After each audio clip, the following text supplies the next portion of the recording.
We need a theme song. So could you please send me a theme song? 'Cause we don't really have a theme song. And we could really use a theme song. Send us a song.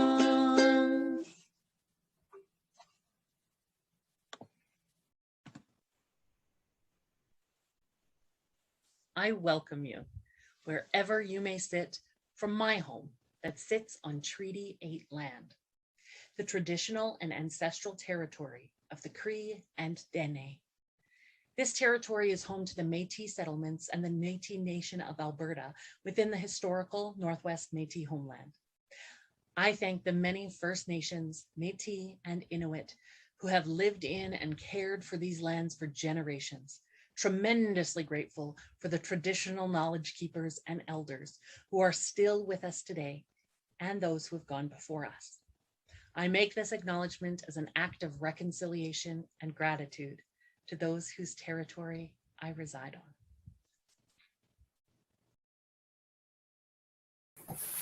Hi, everybody. Today I am the host. Now it sounds pretty surprising. This is Mommy's shoulder. Say hi. Hi. Okay, now that we've gotten that out of the way, so I'm your new host, Matilda. I won't be forever, but just today. So we have a few spooky poems and a little surprise for you at the end. So make sure to watch this all with your family and friends. Don't miss it. Okay, and we are gonna bring Mommy also.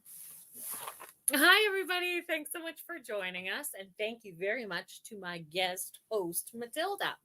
I am not your guest host. I am your host.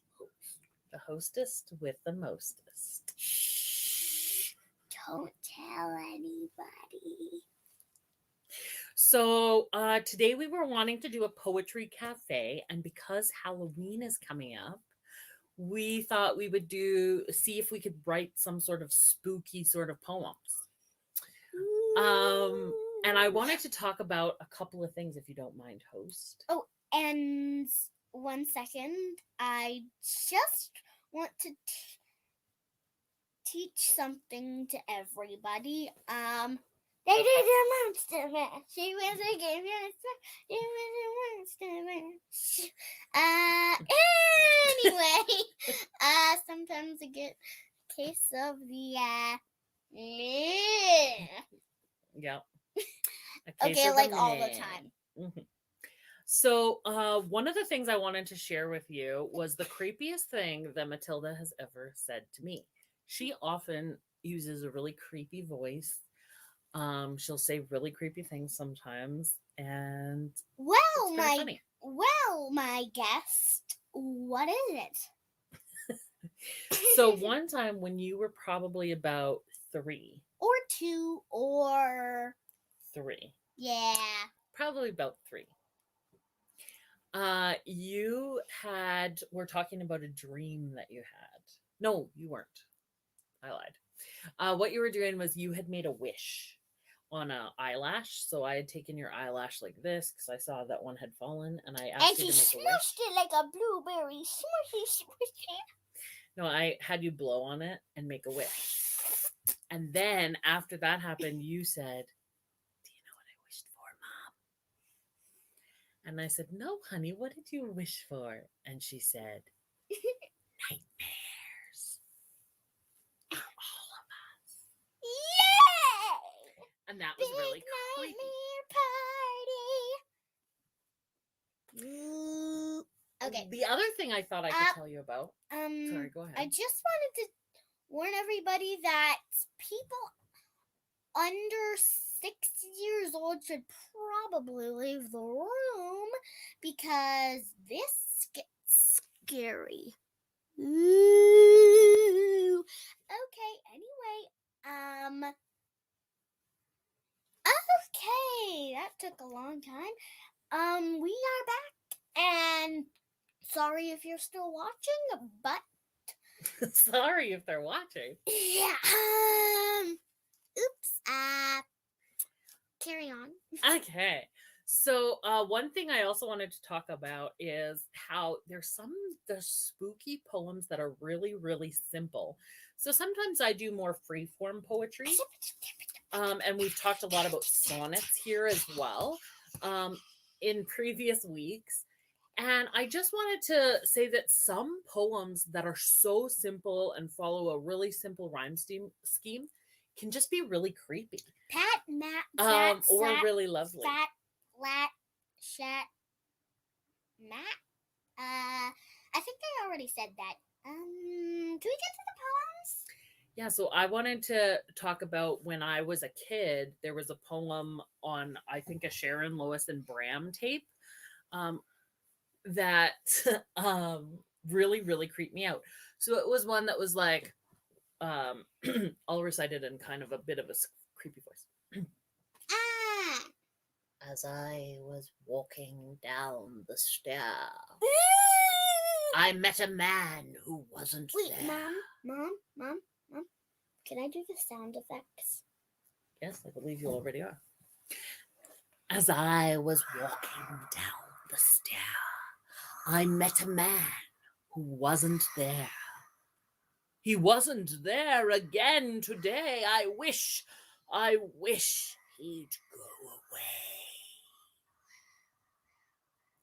So there's a very short and very simple rhyme scheme of a poem, but it really creeped me out. Like, gave me nightmares when I was a kid, that poem. So Matilda had written a poem today. Mom, did I do enough sound effects?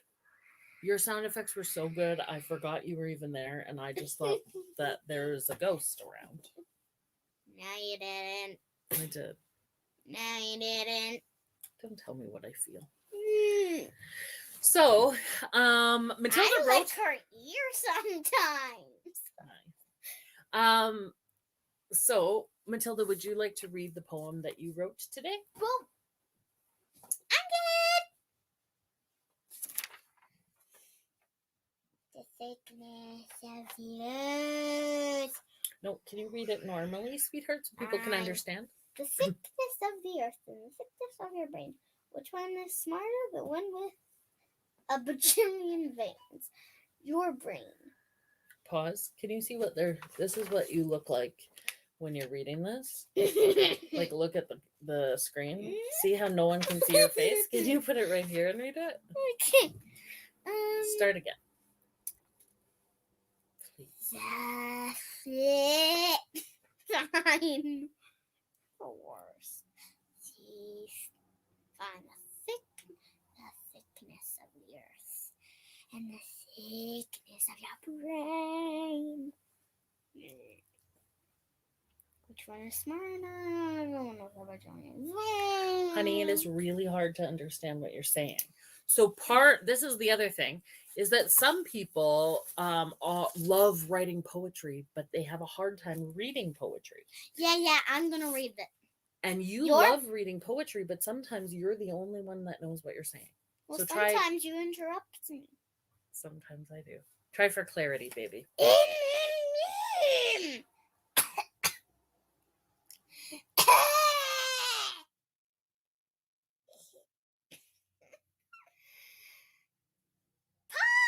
2. Your brain. By Matilda. See the earth, the sky, and your mind. Which one do you see flying by? In junior school. It's so cool. Pretend I was just wearing sunglasses. Yeah.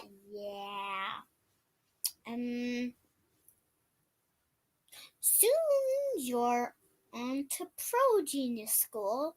Why, it's so cool. Why don't you take a look at me do it? With Mr. Cool. Hello. Hiya. Anyway, in genius school, in pro genius school, you duel and then you go smack dab into Albert Einstein's lab.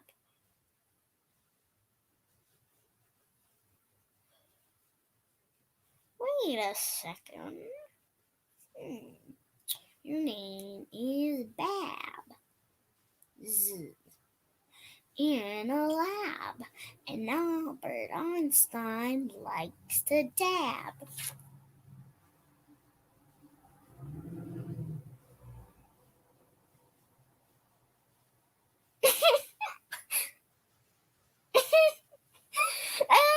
Okay. Right here. He says hello, and then he tells you how he's going to create a mine that throws you. What do you think that the camera can see now? There you go. All you have is you missed one. Without the sea or the sky.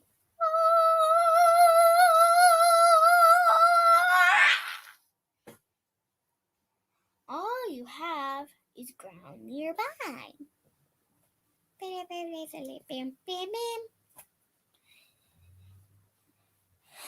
Then you say, Mr. Albert, I'm touched, but I'd rather blush. Poofy, poofy, poofy, poofy, poofy, poofy, poofy, poofy, poofy, poofy, poofy. So in poetry cafes, often this is how people clap. Now, honey, I'm going to give you some feedback. Is that okay? I think you get frustrated and you think that I don't think that you're funny when you're doing this kind of stuff. When really what's going on is you're breaking up your poem so much that no one can understand the story of the poem. Not no one. I'm sure lots of people can. My brain doesn't work Maybe that not way. like 2-year-olds.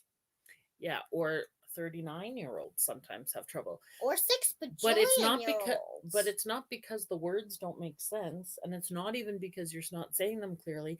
It's because after every line, you like to do a little skit of something funny. And then we lose, forget what you were talking about. But that is a really good example of how I think your brain works. Because your brain is constantly distracting you, isn't it? I'm hungry. Right. So, just because I am very proud of you for writing this poem, would you mind if I read it for everybody so that they can understand the whole picture? Yes, I would mind. And your sweater tastes like fabric. It's not edible.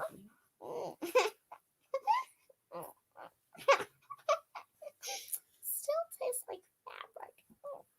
So a lot of what you're doing right now, honey, is not it's funny. It's just it's clouding up so much of what I wish people could see you do. I think what somebody is trying to say is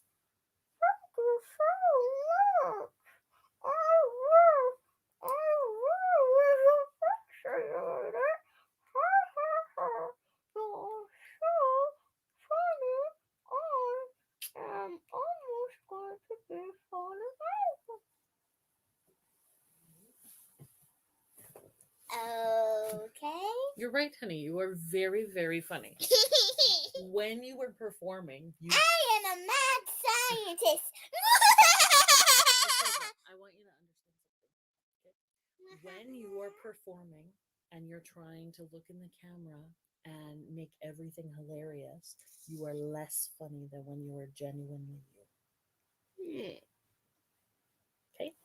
So, now, can you read? Question? Can I still like your sweater? No. Matilda, I'm feeling a little bit frustrated. How are you feeling? Just peachy. Okay. Um, so I wrote some creepy couplets.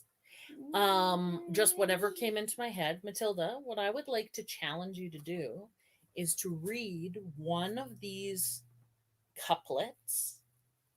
Candy. I mean, Not challenge accepted. great. But what I want you to do is not make any sound effects in between the words. So what you're going to do is something called reading for sense. Okay? Do you know what that means? Well, this technically is a fiction book, so... What does reading for sense mean? Reading without going like... No, reading for sense just means reading it so that it makes sense to you. Okay. Okay? So pick one first. Great. Oh, this is my favorite one because this one is not really a rhyming couplet. So we'll do that one after because it's my favorite. This is when I was trying to get Tilly to help me with a rhyming couplet, but we'll do that. We're going to save that one. Here. Do this one first, please. You can't make me scream. You can't make me scream. You can't make me quake, but you can put me in a blender and mix me in a shake. Very good. Cute and fleshy. Yeah. Okay, try this one. Mom, I'm trying to play a game here. I need a disguise for the game. I carved my skin on the left side. Can you make the other side look the same? If any of you didn't get that, me neither.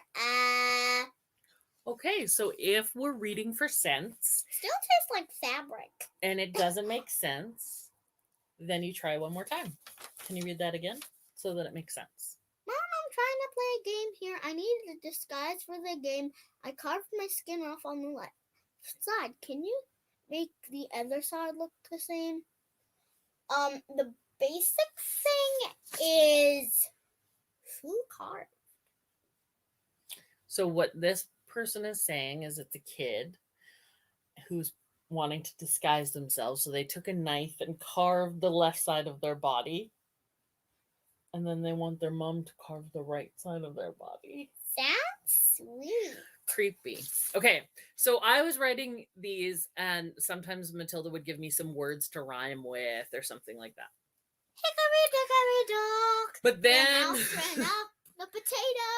Then The potato said potato, and the mouse ate the potato, and the potato ate the pickles, and the cat ate the mouse, and the dog ate the Matilda, we're losing the through line again, okay?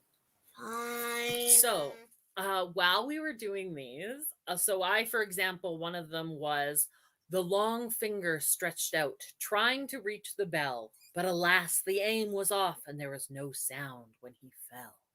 So just like creepy poems, I was trying to like encapsulate that creepy from that poem that I had heard when I was a kid. Not creepy. But then when I was trying to get Matilda's help, I gave her this as the lead, and then she needed to rhyme with it. And so it was like this. Let me read it. You can read the part that you said. I'm going to read the part that I wrote. A A shiver up my back sends a chill right to my gut. And then the chill shoots out of my butt, and it's stinky. I just automatically laugh when adults do. So you didn't think that was funny? Wait. Okay. Wait, we're going to do this like at the end of the... No, this one. You can do any of those whenever you want. But first, I'm going to read the poem that I actually worked on for the cafe.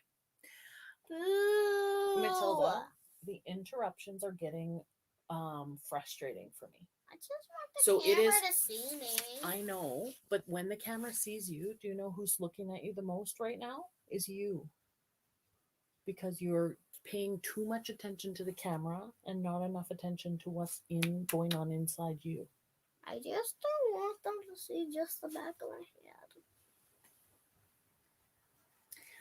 Matilda, it is a very vulnerable thing to be on camera and saying poems. And so sometimes when we're doing something that's really vulnerable, it's scary and we feel prickly and protective about it. And so that's what I'm feeling right now.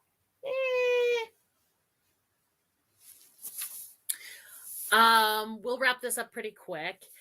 I just decided, or I started to write these couplets, and then eventually I wrote. Do you want to say goodbye to the audience, sweetheart, and then I'll just finish? No. Well, what would you like to do that will allow them to hear this poem that I worked on for them? I want to read it. No.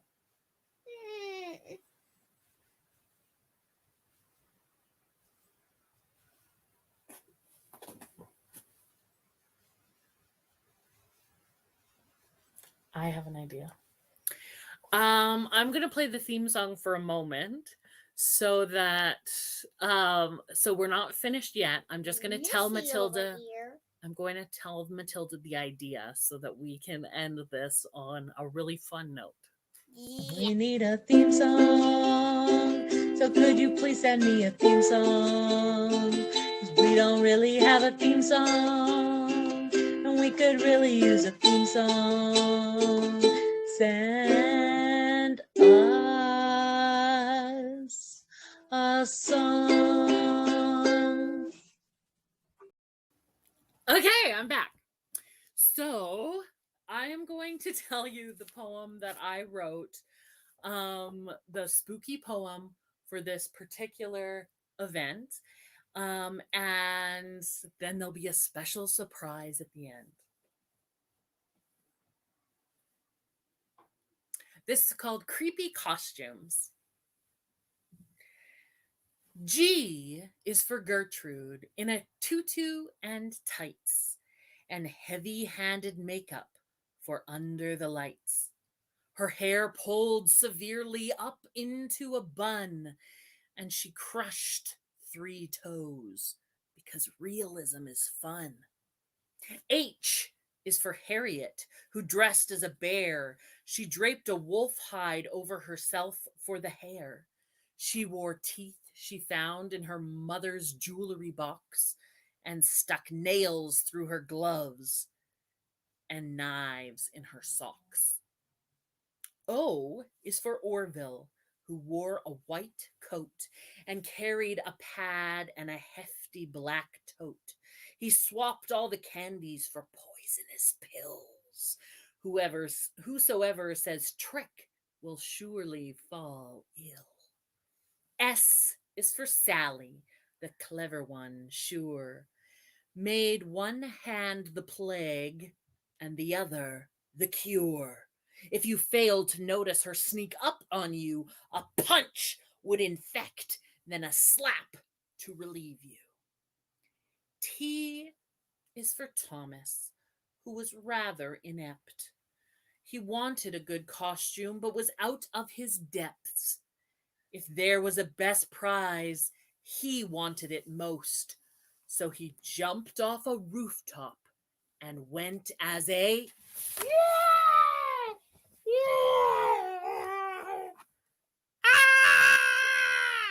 It's just me. Thank you very much for help. Wow! Still tastes like fabric. Thank you very much, Tilly, for bearing with me today. Okay, and I have one more little surprise. What's the surprise?